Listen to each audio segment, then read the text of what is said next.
Hello, everyone. Welcome back to another week of You Like That podcast. Join with me. My name is Adam. I'm one half of You Like That podcast. My name's Jack. I'm the other half of the You Like That podcast. Back for another week. This week, we are going to be looking at a new Netflix movie, but it is brand new. It's been about a couple weeks been out. It's called The Harder They Fall. A lovely little new Western-based film. Yes. So we're going to jump into that for our main review. Jump in for some news to start us off. Round out with 2 questions. But the main thing is this review, because this movie is something else.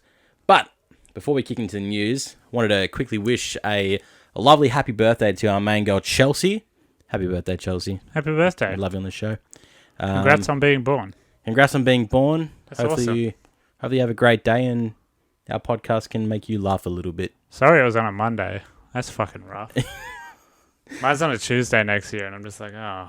Yeah, mine it's always... like the shit. Like a Monday is okay because you do the weekend before. If you want to do stuff, you do the weekend before. It's close enough. Mine usually falls like midweek. Yeah, but there's like, yeah. And then like, what do you do? Do you do it before? Do you do it after? Yeah. Because the celebration, like, it's not that special anymore, is it? No, if you do it too far before, you're like, oh, we're just hanging out. Yeah, sort of like, oh yeah, it was my birthday, but fucking who really cares? Yeah. Just want to be together with some people.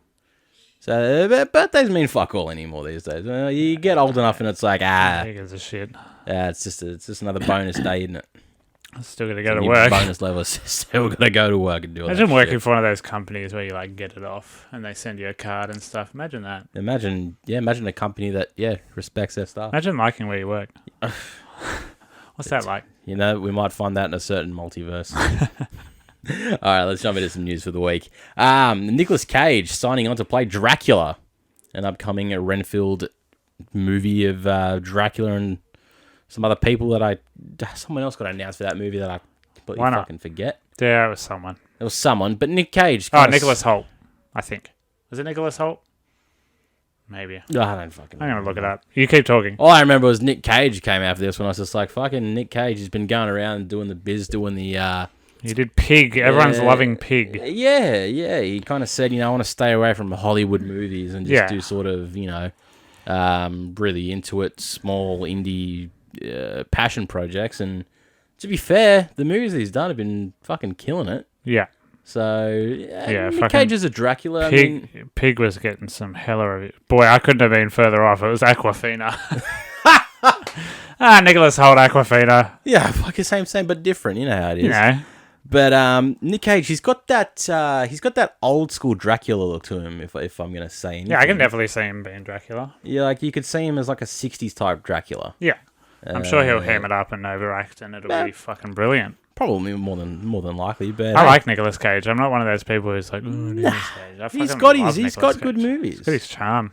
Yeah, he's his own sort of actor. He's put it this way, he's one of the greats. Hell yeah.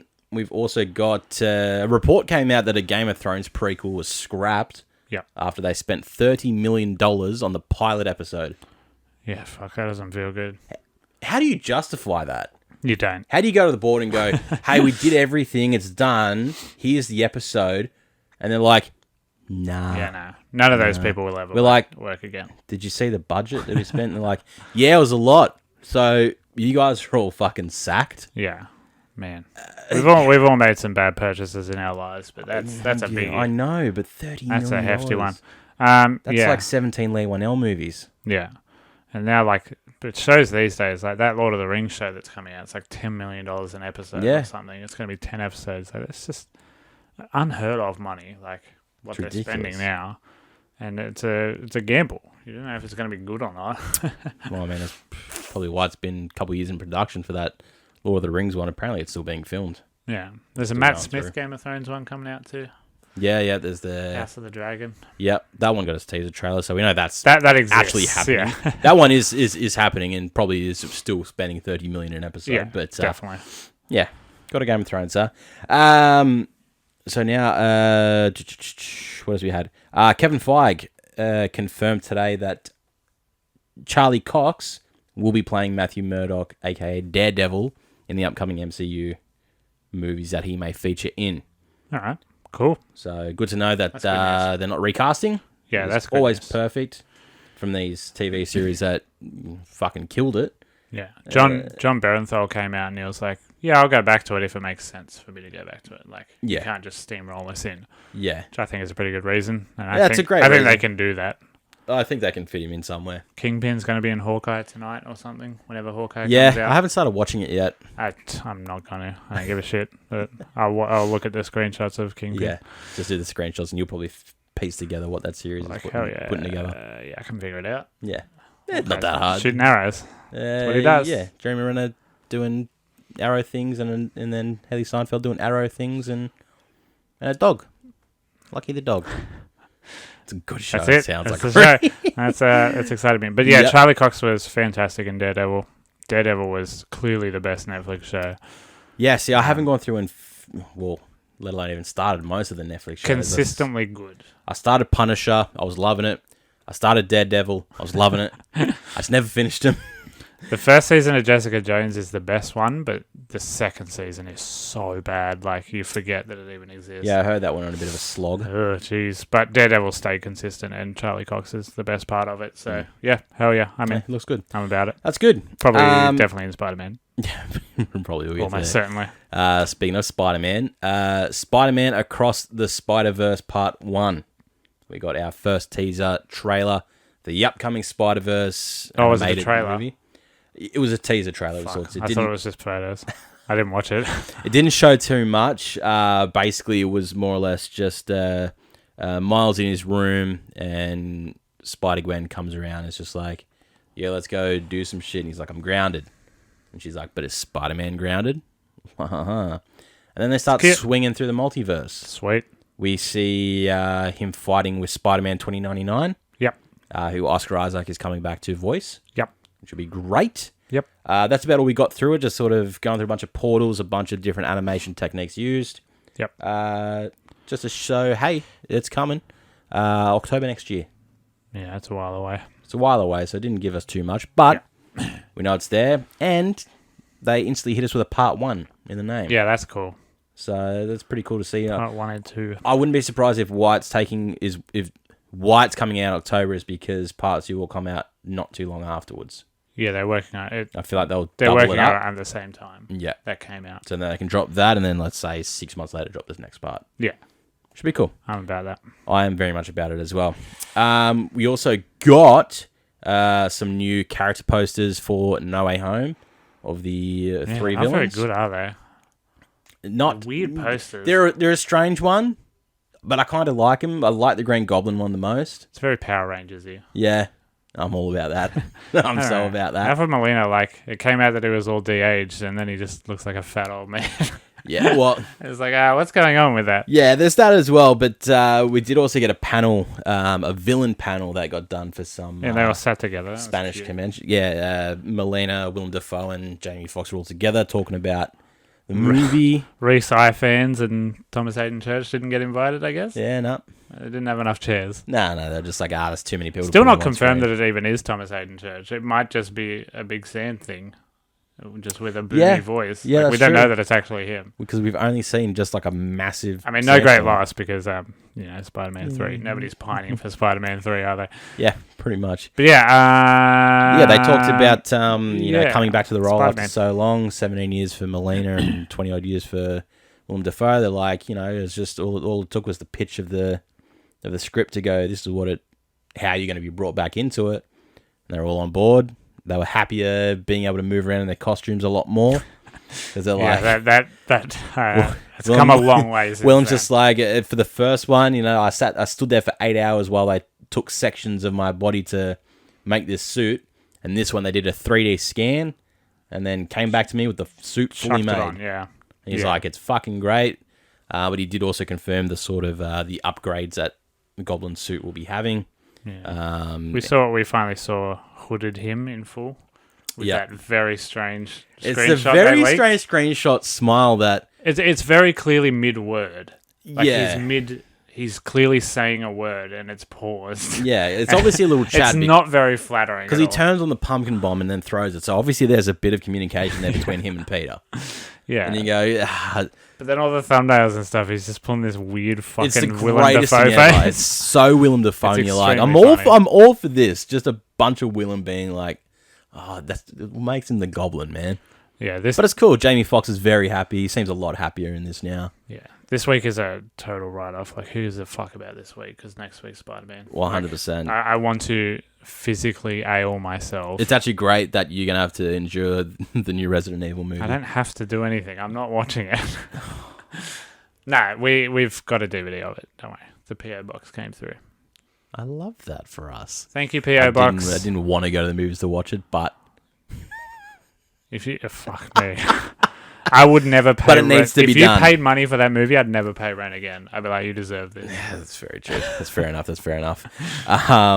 But yeah, then the last little bit, obviously, the ticket sales on our way home. Outsold Endgame. That's mental. Pre-sale tickets outsold Avengers Endgame. Yeah, that's how you tell you've got a over $1 billion movie on your hands. Like, that's... I can't believe it. Like, I know people are excited for it, but I can't believe that a Spider-Man movie did this. The first 24 hours, they did $35 million in pre-sale tickets worldwide. That's just unheard of. Absolutely unheard of. It's crazy. And the tickets came out 3 weeks before the movie dropped. Yeah. There's so much faith in the movie already, and I don't think anyone gives a fuck about what they're going to say now that it's like, I'm just happy. Yeah.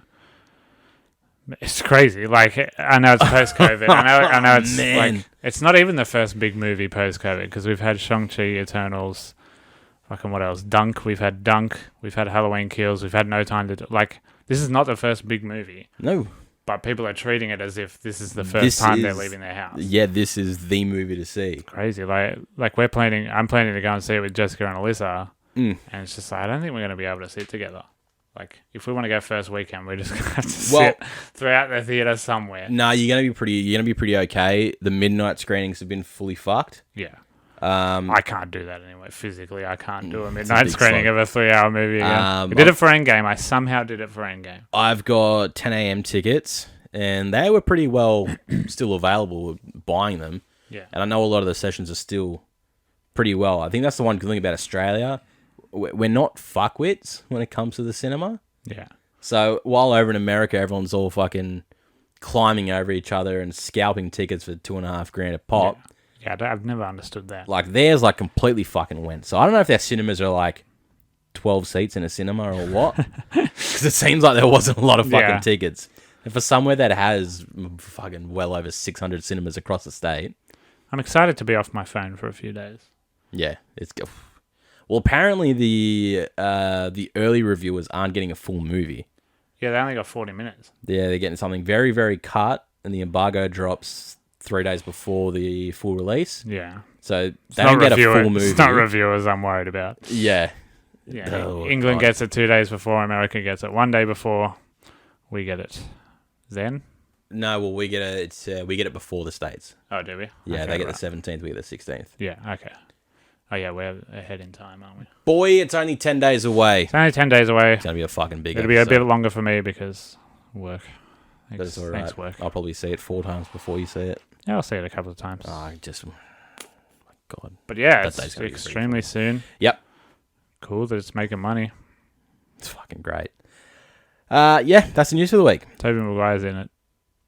He's just in it. He just is. Don't give him the. And I know that, but I still don't want to see it before I see the movie. Yeah, like I just 100%. It needs just to be give me seen. something. Needs to be seen on the screen. All right, let's jump into our main review for the week, guys. This week we're looking at The Harder They Fall. Harder They Fall is a Netflix release western. The quick summary: Nat Love, an outlaw that robs from other outlaws, fixated on finding the man responsible for killing his mother and father and carving a cross into his forehead. The notorious outlaw Rufus Buck. This follows him and his gang, hunting him down and exacting his revenge. Real people, but not a true story. Fictional story, but yes, the people in this majority of them are all real. Which is cool. Like, it's kind of tasteless, but that's cool. Yeah. That's a cool way of doing a historical story. Yeah, it's a historical one, but it's primarily black actor focused. Only black actor focused. Yeah, except for one joke, Yeah, pretty much. which we'll get to. Yeah. All right. So this was directed by James Samuel, who this is only his first real theatrical directorial debut. Yep. He's a musician as well, so he's done a lot of that as well. Runtime of 139 minutes. Did not mind this at all. Budget and box office are not known due to it being sort of a Netflix release. They don't sort of like to give out those little details. Yeah. But the Rotten Tomatoes score, 87% with the critics, 93% with the audience. The casting for this is as follows. Jonathan Majors as Nat Love, Idris Elba as Rufus Buck, Zazie Beets as Stagecoach Mary, Regina King as Trudy Smith, Delroy Lindo as Bass Reeves, Lakeith Stanfield as Cherokee Bill, R.G. Seiler as Jim Beckworth, Danielle Deadweiler as Cuffy, Eddie Gathegi as Bill Pickett, Damon Wayans Jr. as Monroe Grimes, and Dion Cole as Wiley Askew. So, the How They Fall Jack, your thoughts? Big cast. Fucking Very huge big cast. cast. I remember when the trailer came out and we were like, holy shit. Yeah, we're just quite like, a cast. Fucking everyone in it. This is the best movie of the year, like comfortably by so many fucking leaps and bounds. This is the best movie I've seen in a very long time. This is an astonishingly good movie. Alyssa and I got to see it in the theaters, which was really, really cool because like it's very music centric and yep, it's got a lot of that. And the last 40 minutes or something is a shootout, so it's really cool to just be immersed in that. Yeah. Yeah, God, from the performances to the way it looks to the way it's directed to the sound integration, the music integration, like the story, the characters, everything. It's just an incredible movie. This movie is so fucking good. It's just like the perfect Western. Yeah. So fucking modern and contemporary, but still just like traditional as you ever wanted Western. Yeah. Yeah, this movie rules. This movie absolutely rules. Yeah, I completely agree with you. This movie was so much more than I thought it was going to be. Yeah. After the first 2 minutes, I was just like, fucking wow.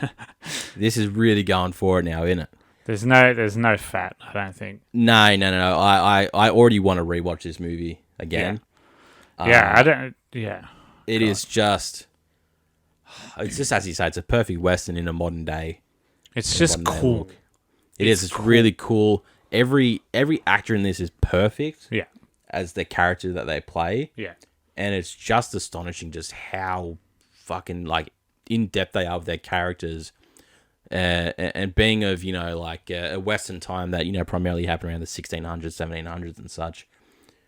Giving it this modern twist and this modern spin, and everyone talks a bit more modernistic than anything. Yeah. But it still feels so fucking cool knowing that they're all just like decked out in cowboy gear and they still look like a bunch of fucking badasses. It's a very traditional Western story as well. It's just like it's a revenge story with a bank robbery in the middle. Like yeah, exactly. That's as Western as it gets. Yeah, and everything that they portray is still very Western. Like your saloons, your little Midwestern towns that it's just like it's a small block of land with random houses and pubs and that scattered through it, and then that's it. Yeah. And then you've got and it's very clearly a set, like just the way it's shot. Yeah. They're not hiding that. They're just like it plays out like a stage play almost. Yeah, exactly right. But then there's also this really contemporary way of shooting it. Yeah, which just looks incredible across everything. It's such a good looking movie. The train scenes are absolutely brilliant as well. Yeah. But just oh my god, everyone in this is just perfect. And as the movie kept progressing, like there was never a moment where I was like losing any sort of interest in this. No. I was fully invested. It's such an easy to follow story. Like there's no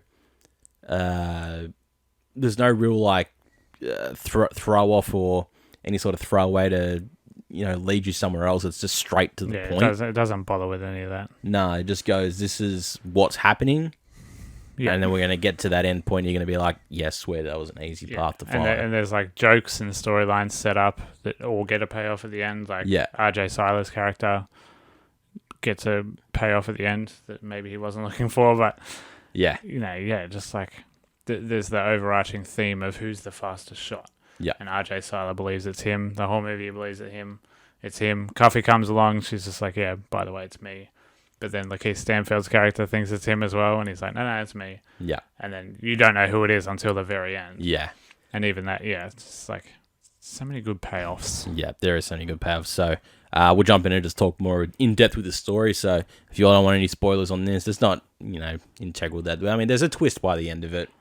A reveal. We'll call it more than a twist. Yep. So if you want to watch it, it is available on Netflix. Very easy to access, and you definitely need to watch it. Please do it. Definitely. All right. So let's talk about the characters. So we'll jump with RJ Silas straight up. I was so happy to see this guy again. Yeah. Coming off the back from Power Rangers.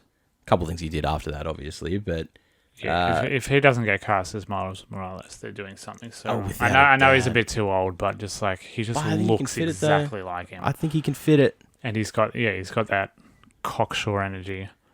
In this, he's absolutely fucking perfect with the character he's playing, because as it is, it's he's him believing that he is the fastest gunslinger. He's fucking annoying, and that's the part of his character. He's just like never stops. He's total motor mouth, just like always going. And his drive is he wants to have that gunfight with Lakeith Stanfield's character Cherokee Bill. Yeah. Because people give Cherokee Bill the sort of the name of he'll shoot you in the back faster than you can turn around. Yeah, so. he's the fastest drawer, but he's like a snake because he shoots you in the back. There's no honor. Yep. So I love their first interaction when they first get to the major town. Yeah. And he's giving like his sort of speech about it, and then Lakeith Stanfield's just like, all right, I'm going to go to the bar and have a drink. Yeah. And not even humoring He's him. just like, fucking what? Yeah. And that's just like, cooler older heads prevail. Yeah. Because he does prevail. Yeah. But then he gets shot anyway. Yeah. So, Lakeith Stanfield is just the coolest human being on the planet, isn't he? Really He's got the best voice in the world. He just looks cool. Like, every single piece of clothing he ever wears just looks like it was perfectly tailored for him. Like, he just looks so effortlessly cool. And he's the one, every Western has it, who doesn't like violence, but he's also like the best shot in the world and stuff. And, just incredibly intimidating. Yeah. And like that, the first scene when they get to the town is so tense. Yeah. Because you're just like, all right, any one of these people could just shoot on a dime and... Fucking without a doubt. Yeah, it just establishes it so well. Yeah. So, they get their big fight, and you could see it coming a mile away that RJ Siler was always going to meet this fate. Yeah. I don't know if that's a drawback to the character or the writing, but however it is, I guess they're trying to instill into you that... Delroy Lindo tells him, like the sheriff tells him, he's just going to get killed. Yeah. Because you're like such a show off. Yeah, so it's all. And then he does, so it's paid off. It's an interesting one. You can just tell by the slow countdown. You're like, he's not going to get to one. Yeah, no, he's not going to get to the draw. And of course, it's already established that Cherokee Bill has no honor. So of course, it's not tense. Yeah, and I think that's on purpose. Yeah. Shoots on 3, and then it's a lovely little squib straight to the face. Yeah, So, going on the main characters, Jonathan Majors. Yeah, he's the most exciting actor right now, isn't he? Very hot. He is very, very hot. Absolutely right now. Fucking magnetic. And just like, he really soaks up his scenes. Like, I feel like he wasn't meant to like take so many breaks between words or whatnot, but he's just so cool and just... You cannot look away from him. Not a fucking chance. He's fucking electric, and I'm so excited by him. Yep, because obviously he's got such a bright future in the MCU type of things. Coming to play Kang the Conqueror and whatnot. Yeah, well, even the last episode of Loki was just him talking to the camera. It was the entire episode. It was 35 minutes of him just talking. And he was really good at it. He was really good. Seen him this, and even with the little cross on his head that got carved into him, like... it just makes him look like a fucking badass. And just like, that's all the Western characters you love have something like that. Yeah. Which is like a cool mark. Yeah, some distinguishable. But like, you totally believe him as a leader as well. And he's just like, he's full of honor. Like, he doesn't kill unless he absolutely has to. Yeah. But like, when he does kill, he's not enjoying it. He's doing tricks and shit too. So it's just like... he's doing what he is. He is an outlaw at the end of the day, but he has a heart. Yeah, obviously, yeah. But so obviously his drive through the whole movie is The movie kicks off with his mum and his dad. They're all sitting around about to have some lunch or some dinner or whatever.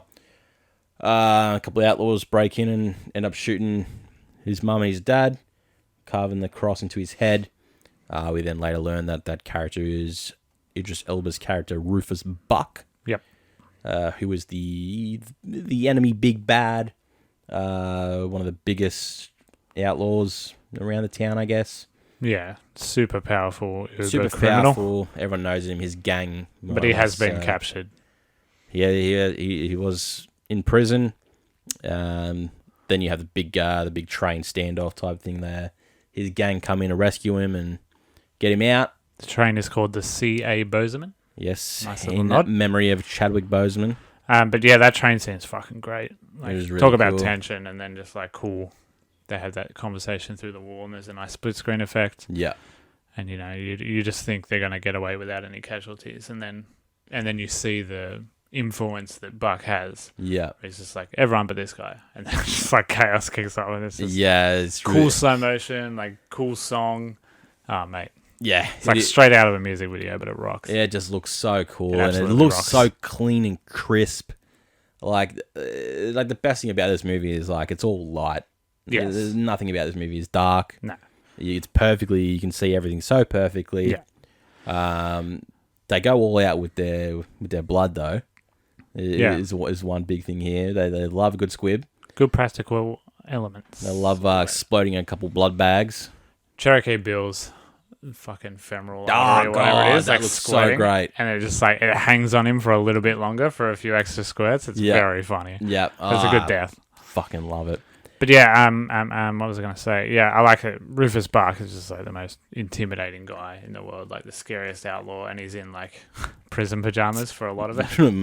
Just like, majority of it does not look that scary at all. Yeah, well, when they get him off the train and they're all lined up on the hillside with their horses, you see them all decked down, and then in the middle it's him, prison gums, just hold on. You're like, yeah, okay, I get it. We're going realistic, and they don't have any clothes for him yet. But God, I think that's funny. I think it's just a compliment to Idris Elba as an actor. Yeah, he's just got that great intimidating look to him. Perfectly spherical head. Very, yeah. You could bowl that thing down a bowling alley, and it wouldn't like go off path. It would be fucking dead straight. Yeah, 100%. Very round head. Yeah, dead straight. And then, yeah, I mean, everyone else's characters. I mean, you don't see a lot of Zazie Beets. She comes through here and there when she needs to. Yep. She's more or less the bait, I guess. I suppose, yeah. But, like, it was going to happen anyway. Yeah. They were going to meet anyway, so whatever. Yep. But yeah, she looks cool as well. Delroy Lindo is just the oldest-looking motherfucker in the world. Fuck, he's so cool, though, isn't he? He is so very cool. Got the best voice. You want him as like your badass grandpa. Yeah, and that's what he is. He's like kind of mentor, but just kind of letting them do whatever they want. Yeah, and he's just kind of there for backup. Yeah, you feel like he's there to make sure nobody gets hurt, but also, he fucking loves the shootout, doesn't he? Fucking goes all out for it. He's a fucking like, good shot. Yeah, and he's still like, yeah, just go and kill this man. Yep. His character. In real life, was the first black deputy U.S. Marshal west of the Mississippi. Yeah, right. So pretty cool title. A fucking great title. It was also the inspiration for the Lone Ranger. Okay, which was cool. So who else we got? Danielle Deadweiler as Cuffy. I like Cuffy. She's cool. Yeah. Just like this little unassuming security guard character. Yeah. Yeah. Who by the end of it is just. I love that she just becomes part of the gang. Yeah. It's not really... They don't have a big conversation like, hey, you're joining the gang now. It's just like when they meet later on in the day, she's just also there. Yeah. And they're like, all right, you're on the team. Yeah. And then turns out she's a very good asset to the team. Fucking she's a hell of a shot. And they also needed a woman to do the bank scene. Mm-hmm. So I guess she's convenient. Yep. Then you got Eddie Gathegi as Bill Pickett. So he was the other less older gentleman of the gang. Yeah. He's the one who's just like so done with it all, but he's like, wow. Yeah, this is my life. He's just rolling with the punches. Technically my job, so I'll just go along with it. Yeah. But he voices his distaste for it all very often. Yeah, quite a bit. You just go, mate, if you don't like it, just fucking leave then. No, but he's just like, nah. It's my life. Nah. It's part of the gang. That's all I got. Part of the shit, part of the crew. Yeah, I think that's pretty much it for all the characters. Yeah. But they're all perfect. They're all so well cast. You know them all with very little setup. Yeah, 100%. So I think the highlight of the whole movie is the last shootout in the main town. Yes. Because it does take up a majority of its time. Yeah. Because it is exploring sort of each character's own individual little fight. Yeah. With everyone else. Shows that no one's invincible too. Like, you like that in a movie when you don't even know who's going to die or whatnot. Yeah, that's it. You don't know who's going to draw the short straw. It's never going to always be the good guys. And even your hero, like your main character hero, gets mortally wounded pretty much. Yeah. Like, not mortally because he survives, but yeah, he does get shot through the fucking chest. Yeah, he has a good crack, but yeah, everyone has a good little fight out. It all looks amazing. It's such a Western look. Yeah. They don't try to go overboard because it is a lot of, guns in those time weren't the most perfectly accurate things. No. But then you got Zazie Beets and the other lady having this insane fist fight that like goes through a bunch of different buildings and colors exploding and stuff. Yeah.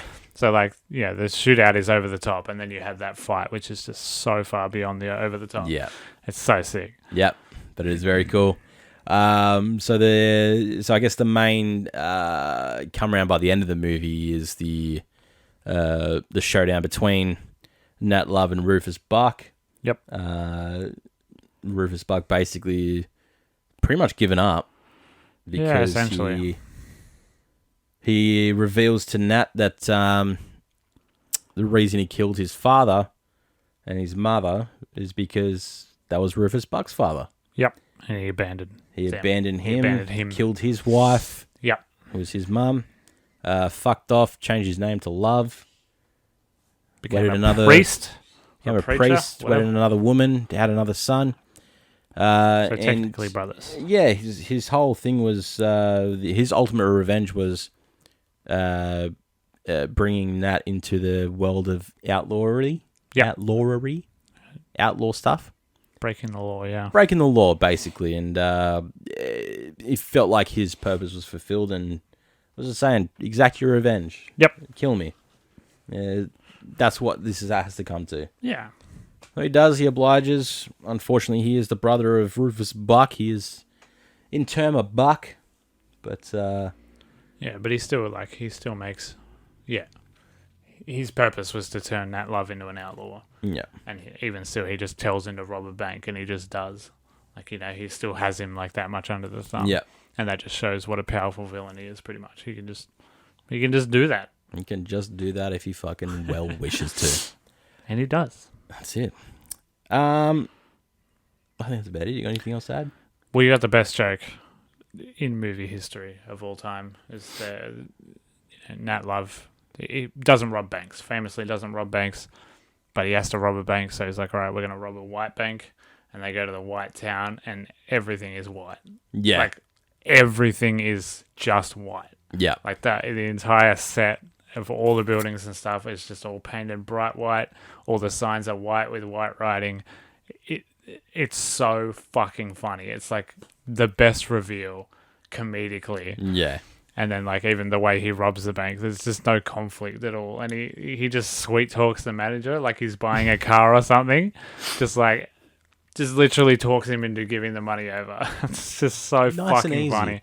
It's just like, people of colour just getting a little bit back. Yeah. We're not depicted that well in movies, so have a little taste of this. Yeah. It's very Jordan Peele-y. Like, Jordan Peele would do a joke like that. Yeah. Like Without a doubt. Any white people in a Jordan Peele film. If you get cast as a white person in a Jordan Peele film, and this you know where you're going. And this isn't the white people are evil. It's the white people are fucking boring and all the same. And it's like, it's so safe. It's so goddamn funny. Yeah, without a doubt. Oh, mate. But it's great. That's a great joke. It's a great joke. Such a good joke. It's a great fucking movie. It's a very good movie. I loved it a lot, especially since I've been just craving Westerns like pretty much all year. Yeah. I've been hanging out for westerns, and then this one comes along, and it's just like, oh yeah, this is. You're like, this is exactly what I fucking wanted. Spectacularly good. This is exactly what, and yeah, I'm completely with you in saying that this could be top contender for movie of the year. It rocks, man. This movie absolutely rocks. It really fucking does. So, if you want to go out and see a very, very fucking well done western action movie, take your grandfather, take your dad. Don't take him anywhere. I'm really glad Alyssa took me to see it at the cinema. Full credit to her because it was, I really wish I could have so seen cool this. in the cinema. I really wish I could have seen it at the cinema. Because after watching it here, I was just like, fuck, this on the big screen would have fucking ruled even more. And it was. So thank you, Alyssa. Thanks, Alyssa. Leaving me at home. Yeah, all right. It's on Netflix, guys. If you want to go watch it, go suss it out on there. Very easily accessible, and we 100% recommend you do so. So let's round out this much shorter main show episode, which there's nothing wrong with that, with 2 quick questions. Chelsea, do you have any space for pudding? I don't like pudding. Maybe a little bit of pud. I don't like pudding. I don't like a sticky date, and I don't like a Christmas pudding. I don't care what you put on it. I think it's yucky. Yeah, I don't like Christmas pud. I like a sticky date pud. Nah, I'm not about any pud. That's fine. It's fine. But puds are very accustomed depending on what kind of pud you get. Yeah, I understand. Not all puds. Hashtag not all puds. But I'm not. Sometimes you can be hashtag not all puds, Not but sometimes hashtag some puds. Okay. So that's pud. And then yours, what would your Western cowboy name be? What would my... Well... No, my last name's Lawless, so I have... You kind of have it set for you. Yeah, like, I don't know how much you read into your ancestry, but I reckon, like, fucking, we come from a family, like, sick outlaws. You probably do. Yeah, our last name is Lawless. That's so sick. Yeah. And I just drive the safest little red P-plate girl's car in the world. Like, I'm not... definitely not below the law. Nah. Above the law? Whatever. I'm not without law. 100%. But I think my cowboy name would be... how do I integrate Lawless into it? Well, you just need some sort of like do I just be better called first Lawless? name. Nah. Well, Nah, that's not very good. That's a Shia LaBeouf movie. it is too. Also about cowboys. Horsecock Johnson.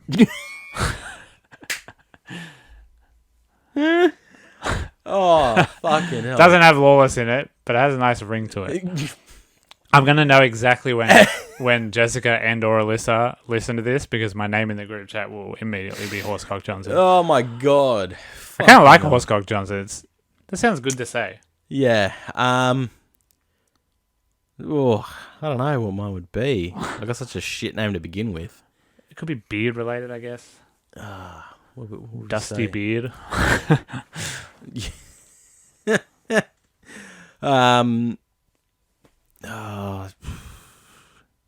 Dusty beard, the dusted beard. The salty beard. The salty dog. We're going pirate related now. Oh, yeah. Speaking of which, what you like that extra this week? Yeah. It's a pirate movie. Actually, maybe it's Dusty. Dusty's pretty cool. Dusty makes me think of cowboys. Yeah. I don't know why. Dusty at your fucking service, motherfuckers. Just stop showering and then you'll be dusty. 100%. I smell so bad, basically. All right. Can you imagine how bad it smelled back then?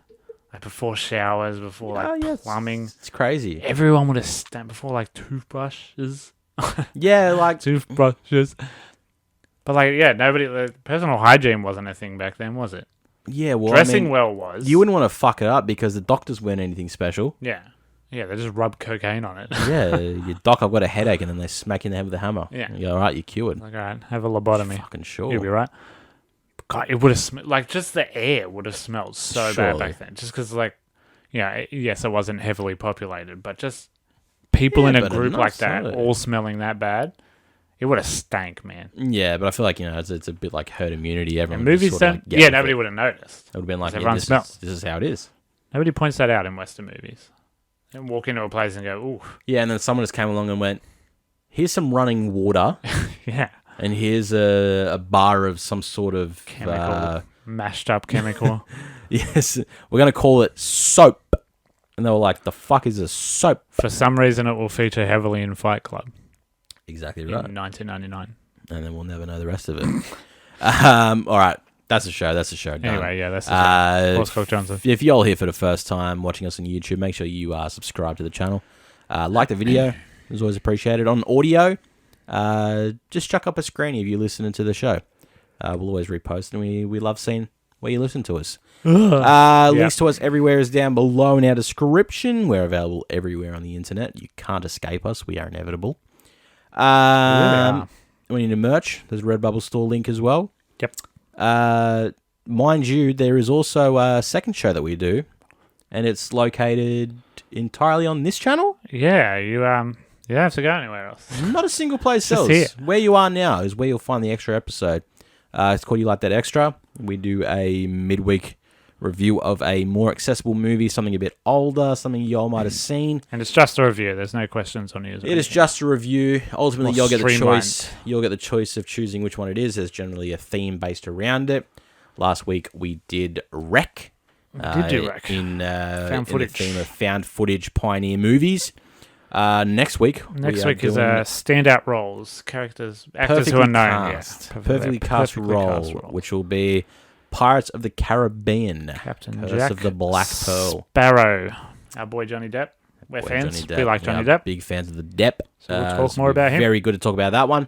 That'll be out this Thursday on audio and video if I can upload the video. The video will probably be out on Friday anyway.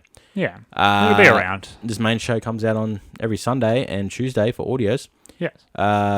Next week will be the new Resident Evil film, I guess. Yeah, fan project, I guess you can call it if you put it this way. I hope there's a lot of news that comes out this week. Yeah, fuck me. Yeah, can something major happen? Yeah, please. Give us like a what's next? Ant-Man. Yeah, I guess. Give us some Kang. Show us Kang the Conqueror. Yeah. Speaking of Jonathan Majors. Yeah. I just have something happen. Give us a bit of Kang. Release Spider-Man early. Yeah. but don't leak it because we still want to see it. Yeah. Leak it, Release it to us. Leak it, but don't tell everyone about it. Yeah, fair. Just go straight to our fucking inbox and we'll be happy. All right. Thanks everyone for listening and joining us here on the You Like That podcast. Until next week, you've been joined with me. My name is Adam. I am one half of the You Like That podcast. And my name is Jack. I'm the other half of the You Like That podcast. Yeah, we'll see you all next week. Bye.